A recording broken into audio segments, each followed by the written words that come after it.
I don't think a lot of people really understand what binge drinking is, or they think that binge drinking is a classification of, 10 or 12 drinks in a sitting.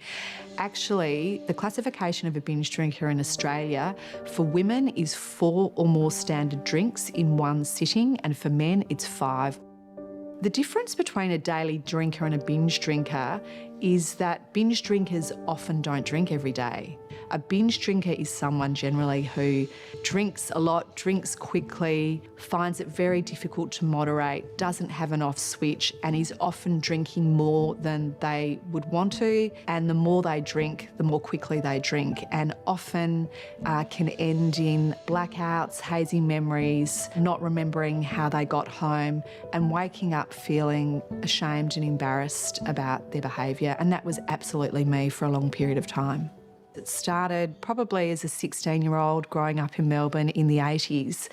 And unfortunately for me, it was a pattern that I was really unable to break during my 20s, 30s and 40s until I turned 46, and that was when I was able to break through that dysfunctional pattern of drinking for good. I think we're all aware of the binge drinking issue in younger Australians. It's often a rite of passage through our teenage and adult life. But interestingly, the main demographic where binge drinking is actually growing in Australia is women 50 plus. 21% of women between the ages of 45 and 60 are identifying as binge drinking at least once a month. There are pressures coming from juggling careers, families, ageing parents. We've had COVID as well, which put increasing pressure on all the roles that women play. I guess the really important thing is that people start to recognise that it is a huge problem in Australian culture, and that if you do feel worried about your drinking, that there is support out there for you.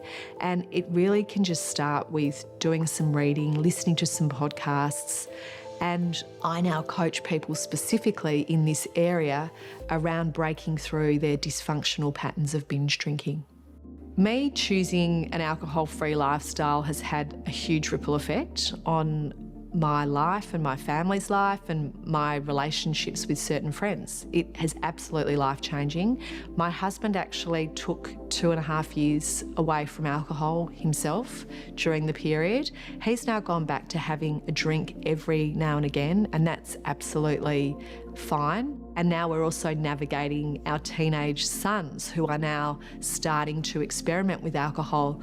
And again, for me, it's this whole concept of not being judgmental of other people's choices, but really being open about my own experience with binge drinking and role modelling that for me the best choice was actually to step away from alcohol, and that you can have a fun, exciting, joyful, very full life without alcohol.